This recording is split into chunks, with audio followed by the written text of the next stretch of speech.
So, the book of Habakkuk, verse 1, the burden which the prophet Habakkuk saw. We had indicated as we studied from previous books that burden has reference to the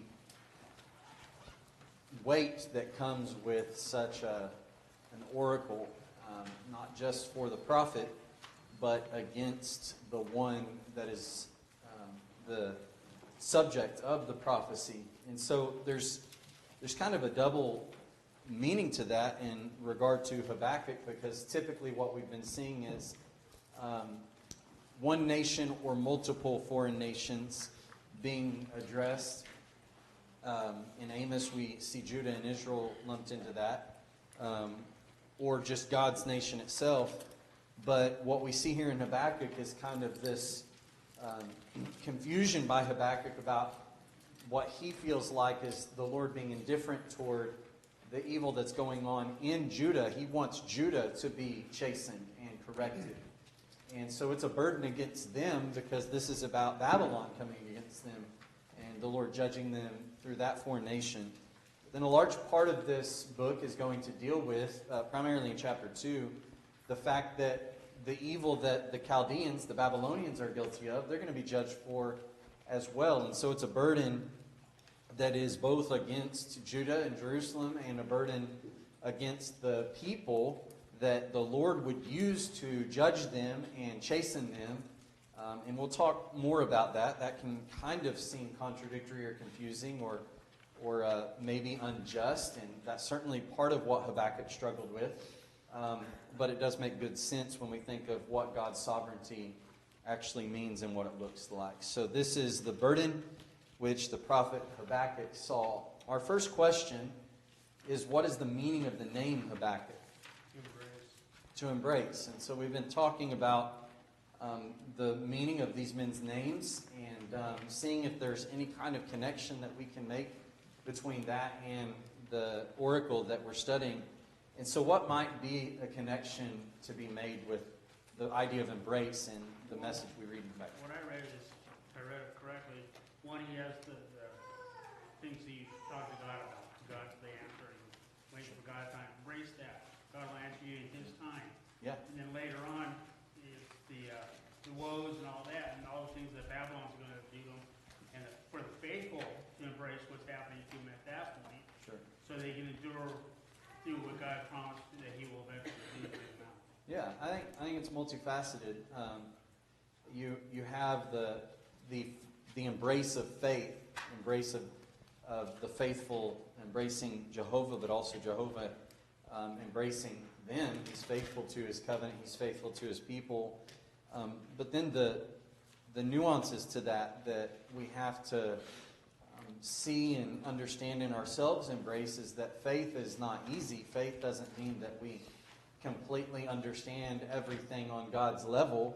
There are many times in faith where it's kind of a gray area for us in regard to what's going on here. How does this make sense? How do I reconcile God's justice with the evil that persists? How do I reconcile God's mercy with His justice against His own people or on His own people?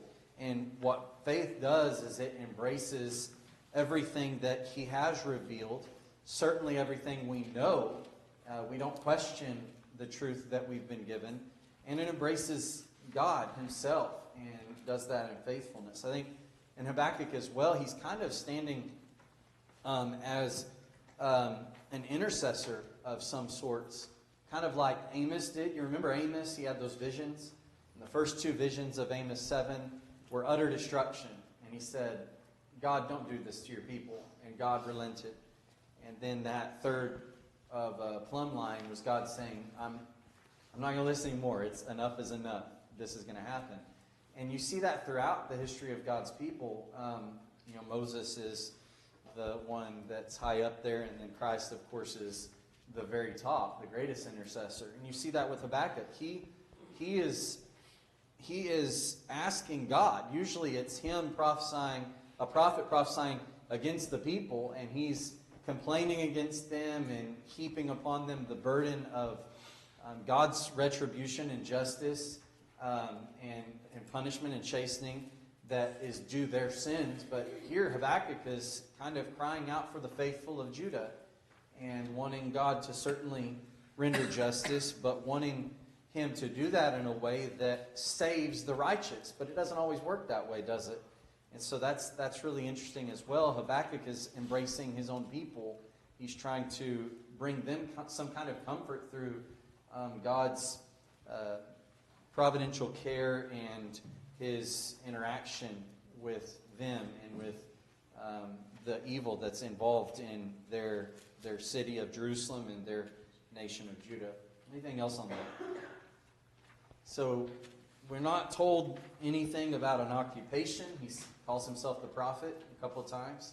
So it's very clear that he was called to be a prophet. What about the approximate time range for Habakkuk's prophecy? That's question number 2.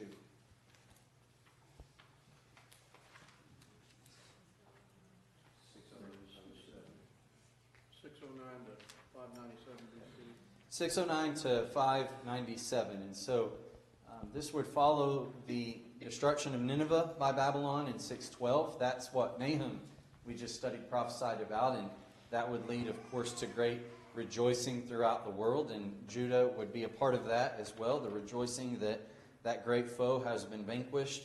And that would be before the invasion and siege of Jerusalem by Babylon in 597. So you got about 509 to 597.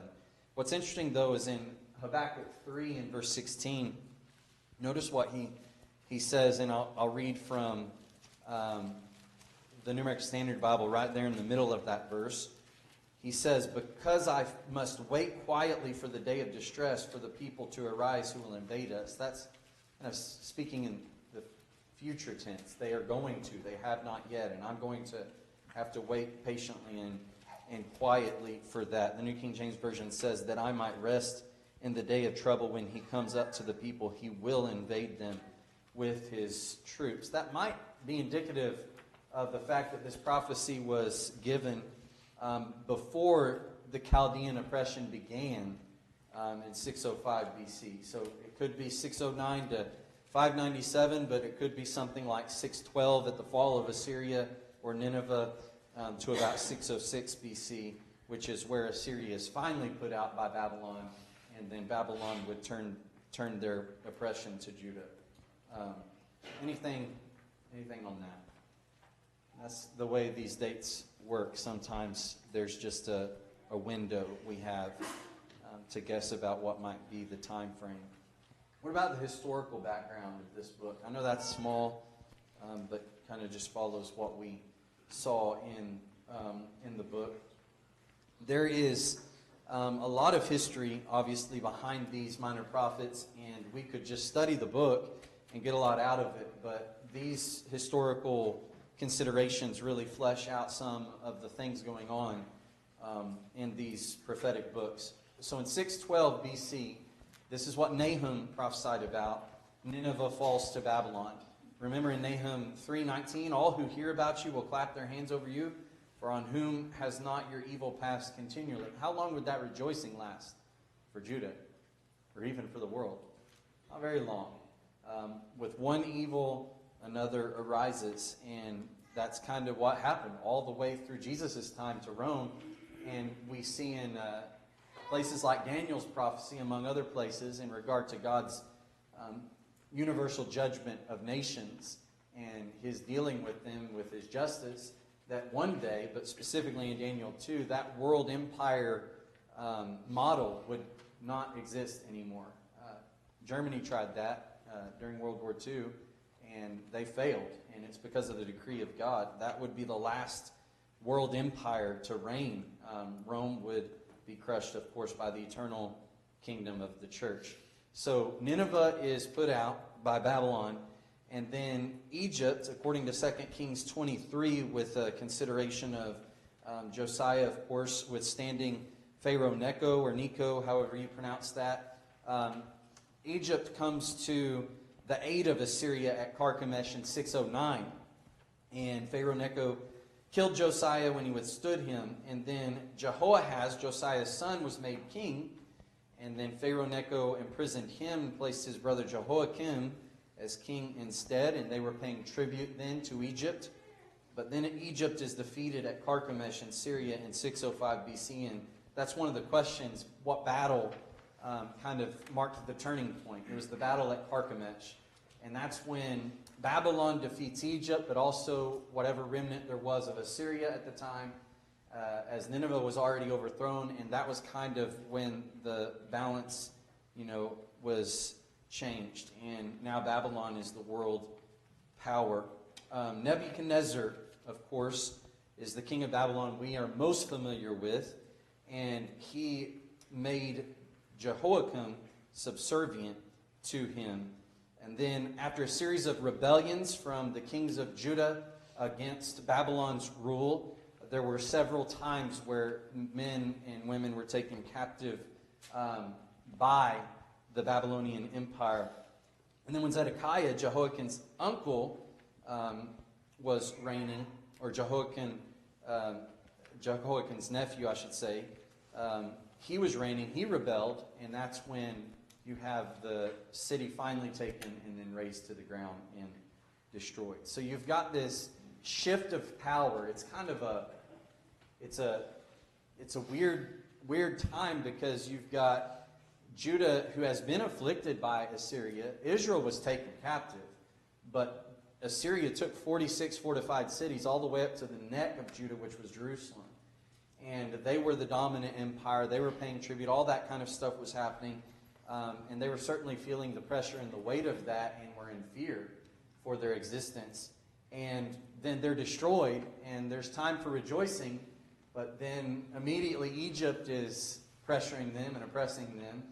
And then Babylon takes them out. And now Babylon is the bully that is taking advantage of God's people. And so you just got this endless series of struggles. And then when Medo-Persia takes Babylon, you find some relief, because what does Cyrus, king of Persia, allow to happen according to the prophecy of Jeremiah? Yes, sir. Captives are allowed to return. Anyone who wants, who's willing, you can return.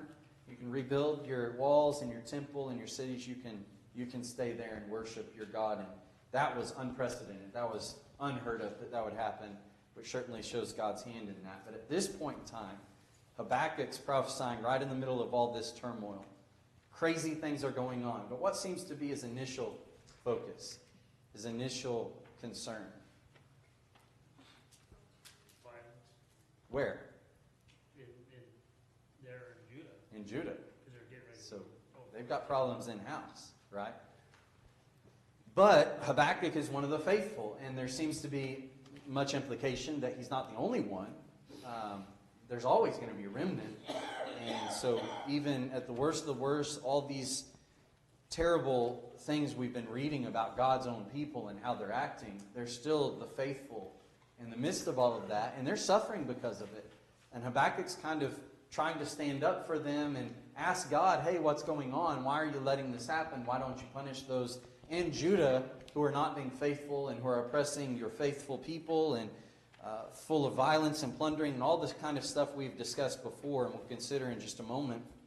Why is that happening? And that's his focus, kind of tunnel vision, and God's seeing everything, from God's point of view, and he's already at work. And it's just not always in the way that we would think is best that God works, but it is best. We just have finite knowledge. And so that's the period that Habakkuk is prophesying in. What is the unique style of the book that we see throughout chapter 1 especially? That's question 5. What unique literary style is found in the first part of this book? Question and answer, right? It's typically, here's this burden which the prophet saw, and woe is this nation, they're about to get what's coming for them, and they deserve it because of all of this sin we're going to list out, and God is completely just in this. And Habakkuk's actually saying, wait a second, God, things aren't adding up. Can you explain this to me? And I think that we've got to look at the whole in order to consider the character of the prophet, because when we study Jonah, I feel like some people are pretty quick to praise the little things that might seem that were noble. But when you really step back and look at the whole pattern of his character, I think we saw Jonah was not a great guy. He was pretty prejudiced. He was certainly petulant. He ran away from God. And even though God saved him, it didn't seem that his prayer in the belly of the fish really represented full repentance, because it didn't take him long to go right back to his old ways. And the book ends not with, and Jonah finally figured it out. The book ends with God rebuking him and asking him, why do you care about the plant more than you care about people? But with Habakkuk, we might be inclined to think, Habakkuk, what are you thinking? Why are you questioning God? Who are we to question God? But if you look throughout the book, I think what we see in his questioning of God is not a lack of faith, but a fullness of faith that would lead to him asking the hard questions that he thinks he needs to know. And he needs to be careful, just like Job needed to be careful, and he went a little far, and God corrected him. Notice in verse 12 of chapter 1, he says, "Are you not from everlasting, O Lord my God, my Holy One? We shall not die. O Lord, you have appointed them," that is the Chaldeans, "for judgment. O Rock, you have marked them for correction." I think that's after God says, I'm going to do something you would have never imagined. And it blows Habakkuk away, and he wonders about it. Verse 13 picks up with that. How can this be if you're just, if you're holy, if you're righteous? But verse 12, I think, represents a foundation that question comes from. God, I'm not questioning your character. I know you're holy. God, I'm not questioning your faithfulness. I know you're a rock.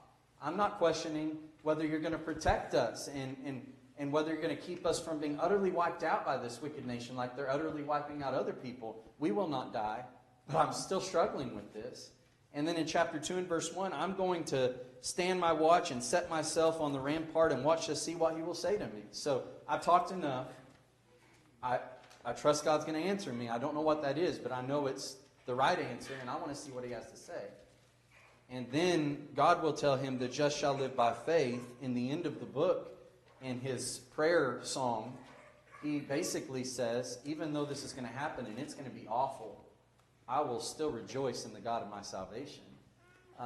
That does not sound to me like this rebellious skepticism that we face a lot today by those in the world. It sounds to me like a person who is honest enough to admit he's struggling and seek God's wisdom and his aid if God is willing to give him a glimpse into his will and the plans that are going on, with the understanding that I am just a mere man and his servant, and I will accept whatever answer he gives me.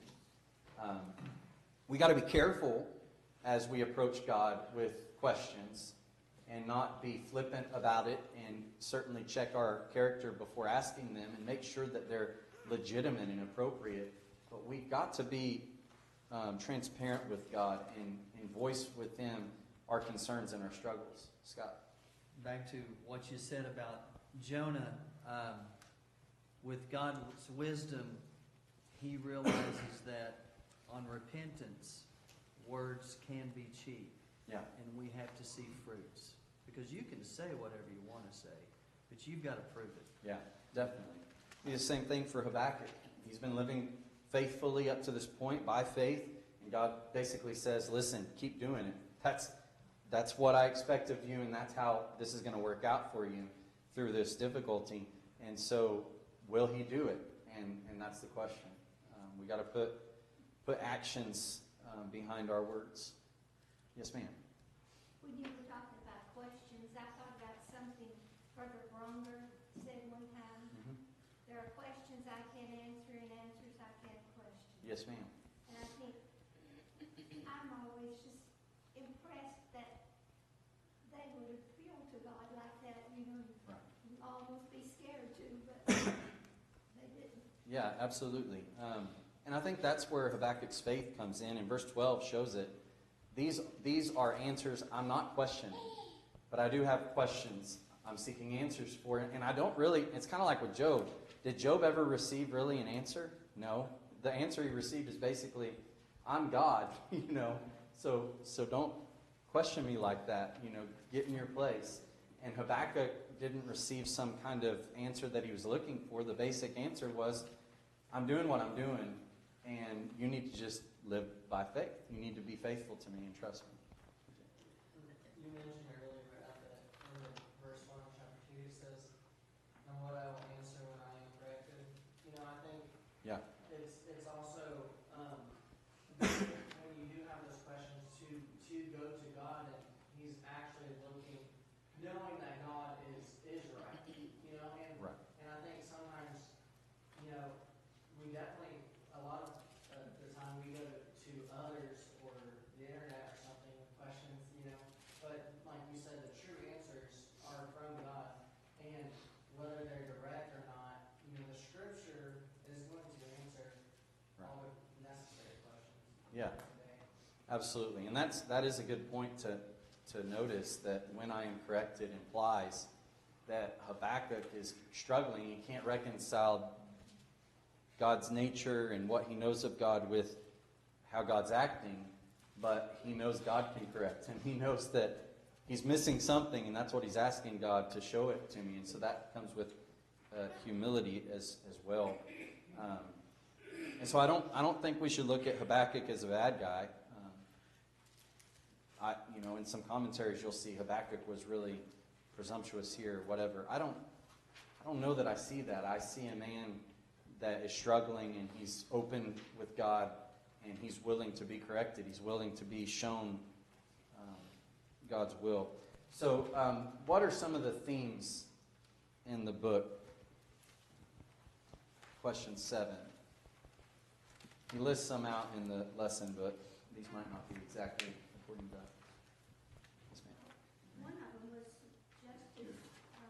justice of divine discipline. Yes, ma'am. There's a whole bunch of about, like you said, about evil Right. and self-destruction Right. and so forth. Yeah. So you think about that first one you mentioned, the justice of divine discipline. You see that especially in the fact that God is not indifferent. He's acting already. You just don't know how. And the evil in Judah, they're going to be disciplined. They're going to be punished. And then Habakkuk's questioning, well, what about the evil nation you're using to punish your evil people? And the answer is he's going to discipline them as well. So why would you use evil to discipline evil? Well, because God's sovereign, and he can act the way he wants. And what we'll note, too, is that though he uses evil men and their evil deeds for his righteous purposes, contrary to what the Calvinist believes, the evil doesn't come from God, and he does not condone it. He's using their free will decisions to carry out his will in certain areas. Evil is self-destructive. Very quickly, look at a passage in Isaiah chapter 1. This is one of my favorite that kind of shows that at the very end of Isaiah chapter 1. He's talking about the evils of Israel and them being judged. And at the end of verse 31, he says that the strong, Isaiah 1:31, the strong shall be as tinder, and the work of it as a spark, and both will burn together, and no one shall quench them. And so the people themselves that are proud, they're called strong, they're like tinder, and what they're doing is the spark that sets them on fire. And so they're completely consumed by their own deeds, their own ways. And that's kind of what we see throughout the minor prophets, the prophets in general, the Bible in general, is that when you do what is evil, you are going to reap destruction. Evil itself is directly connected to negative consequences, sometimes very obviously. And even when the consequence is not as direct or immediate in regard to time as what we might think it should be, like Habakkuk might be thinking, inevitably when you walk in wickedness, you're treasuring up God's wrath. It is inevitable, and the reason people are destroyed, the reason people suffer in the end, is because of their evil deeds.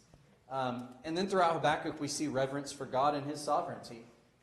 God, I don't get it, but I know you're in control, and I know this is your area, and I'm going to trust in that. We also see, most obviously, as we think of Habakkuk, as it's quoted a few times in the New Testament, the just shall live by faith. And this is not some new revolutionary thing that Habakkuk mentions. When you think about faith, like in Hebrews 11, it goes all the way back to Abel. It goes all the way back to Enoch, predating Habakkuk, of course, and even others. And so faith has always been the way in which men are right with God and continue to be right with God, and how they continue to live, not just in a physical way, but in a spiritual sense of living as well. Our soul will be in fellowship with God if we live by faith. We'll see, some of the nuances of that phrase as well. And then the growth of faith. You see Habakkuk is struggling, he's perplexed, he's questioning God, and then by the end of the book, he realizes, even though I still don't fully get it, and this bad stuff is going to happen, I will trust in God and rejoice in God. Comments, questions on that? I think this reminds me a lot of like Psalm 73. Yeah. When you try to look at the providence of God, and like you said, at the end of the day, you're not going to fully understand it, but you do know the just live by faith. Yeah. And I think sometimes we'll get caught up in trying to figure out what God's providence is. Yeah. And that's something kind of what she mentioned earlier, is that's just an answer we can't fully know. But you leave that part to God. Yeah, absolutely. That's Brett had preached a lesson on faith, and one of his points of emphasis is that faith is not sight. So there are things that we certainly don't know and aren't given to know. Deuteronomy 29:29 talks about how the secret things belong to God, and I think even in that very passage, a large part of that is the way that He will govern His own people using nations and then bring about His eternal plans with the Christ, and how all that's going to work. They didn't know the details like we do. It was still a mystery, and that belongs to God until He's ready to reveal it, if He ever wants to reveal it. And so faith means, like Marie said, there are answers that I'm not going to question. I'm going to keep on trusting in God and being faithful to Him.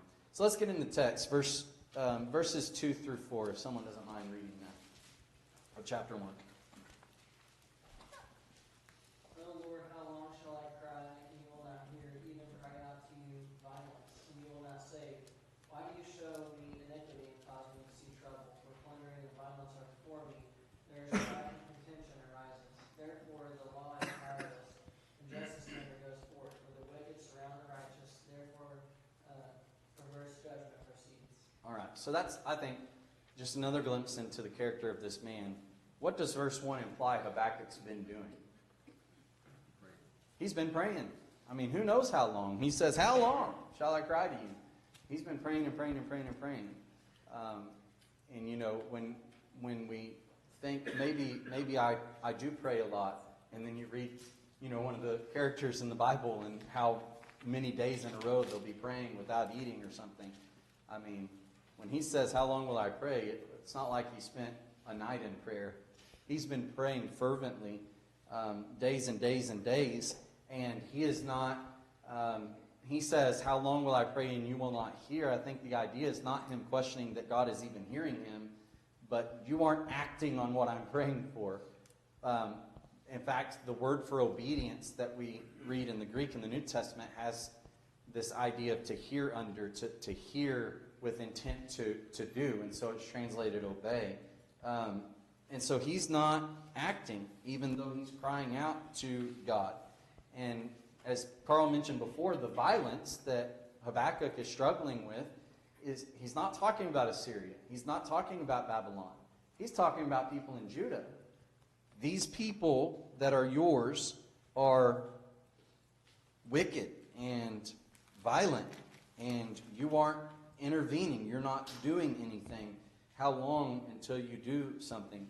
Remember just recently as we studied Micah, in chapter 7 and verse 2, it tells us that the faithful man has perished from the earth, and there is no one upright among men. They all lie in wait for blood. Every man hunts his brother with a net. And just later on in that is the text that Jesus uses and alludes to in the limited commission that talks about daughter-in-law will be against her mother, and father will deliver up sons, so on and so forth. These things are happening from brother to brother, and he is not saving them. He's not acting to intervene.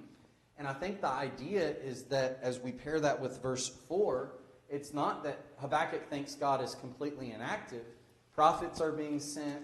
People are being warned. They're trying to, God's trying to turn them away from their sins and back to righteousness. But Habakkuk's saying, that's not working. When are you going to act to rescue the faithful from the hands of the wicked who are just not listening to you? And so what I continually see is iniquity, verse 3. You're causing me to see trouble. And he kind of lists out some of the things that are happening amongst the people of God. Plundering and violence. That sounds like it's describing the Chaldeans or the Assyrians. These are neighbors. These are brethren plundering from each other and their goods. Strife and contention arises. And he says that the law is not doing anything. Remember Psalm 11 when David is being told by his friends that you need to just flee as a bird to his mountain?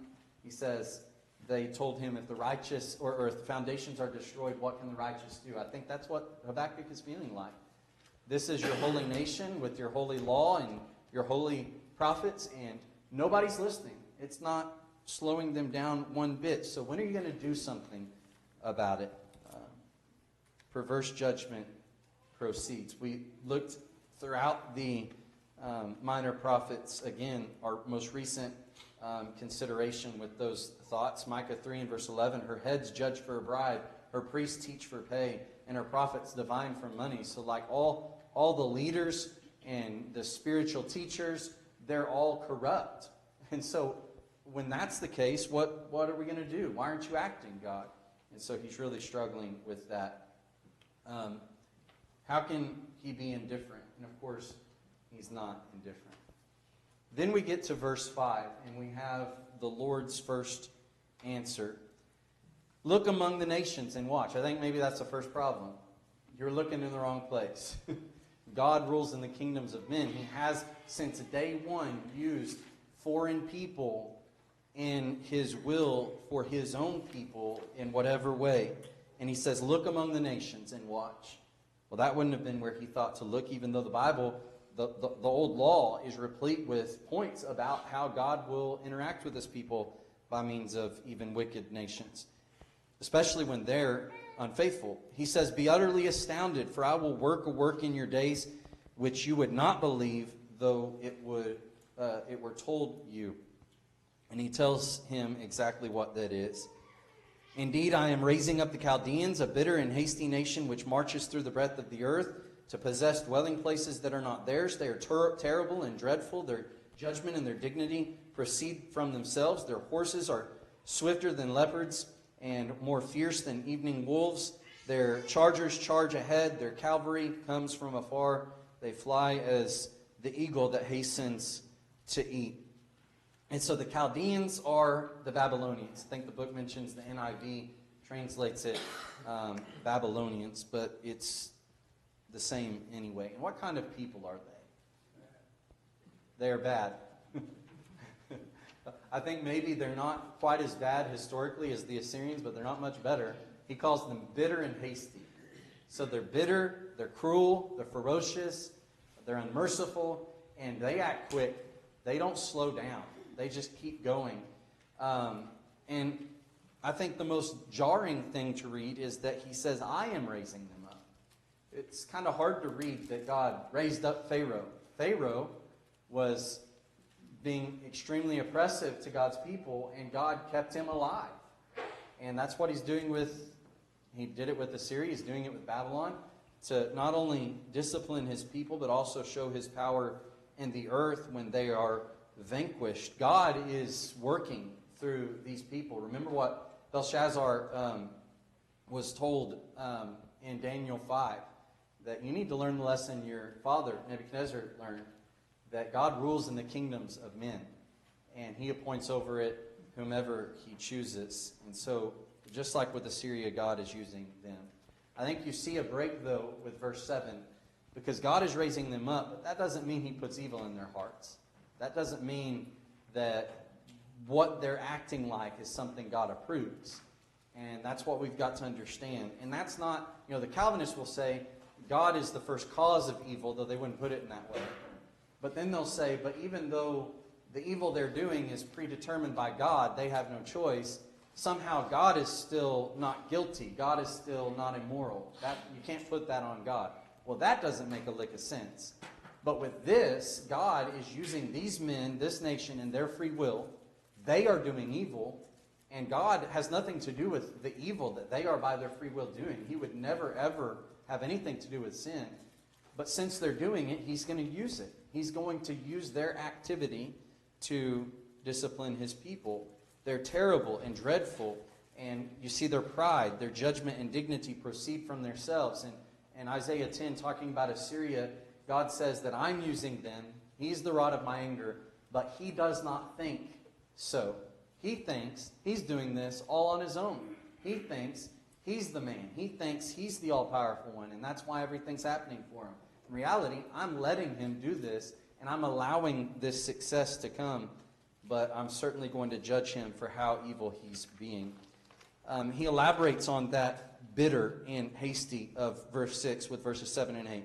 Terrible and dreadful, bitter, hasty. Their horses are swift, more fierce than evening wolves. Chargers charge. Cavalry comes from afar. Fly in as an eagle that hastens to eat. And so they're relentless, and they're tearing through the countryside, and Judah is right in their way.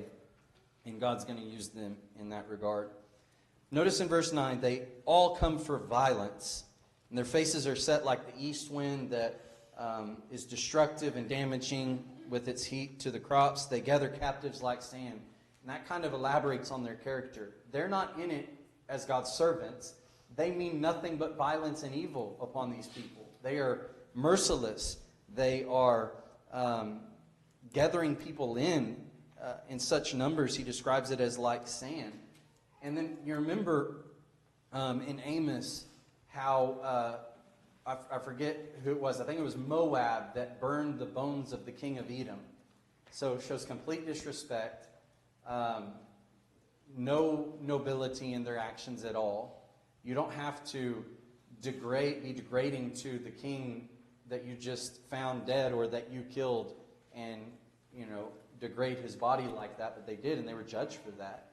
And so now you see here, they scoff at kings, and princes are scorned by them. They deride every stronghold, and they heap up earth, for they heap up earth mounds and seize it. So you see this relentlessness, this arrogance, this pride, no honor, no mercy. And it says in verse 11, the New American Standard Bible renders it, then they will sweep through like the wind and pass on.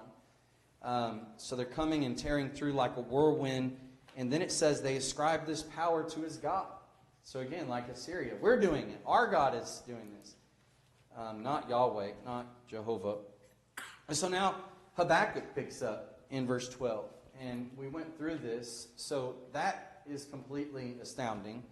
And that's what God said, be utterly astounded. And before he says, I don't get it, he says, there are things I understand. You're everlasting. You, Yahweh, O Lord my God, are the Holy One. And we're not going to die. You promised that you will preserve your people. You promised a faithful remnant. I'm part of that faithful. And so I understand that. And now, even though I don't get it, I understand you appointed the Chaldeans for judgment and have marked them to be the ones who would correct your people. But then he picks up in verse 13 with those questions. Even though I get that now, I still don't understand that. I know that you're using them in that way, but I don't understand it. So here's what your nature is, and I accept it, but what I can't get is how to reconcile that with this activity. You're of purer eyes than to behold evil, verse 13, and cannot look on wickedness. Why do you look on those who deal treacherously and hold your tongue when the wicked devours a person more righteous than he? That's the question. That's the struggle.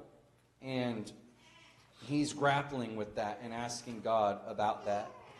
He's got the first part right about God's holiness and his character, but he's struggling with how that translates into him using the wicked to punish his own people.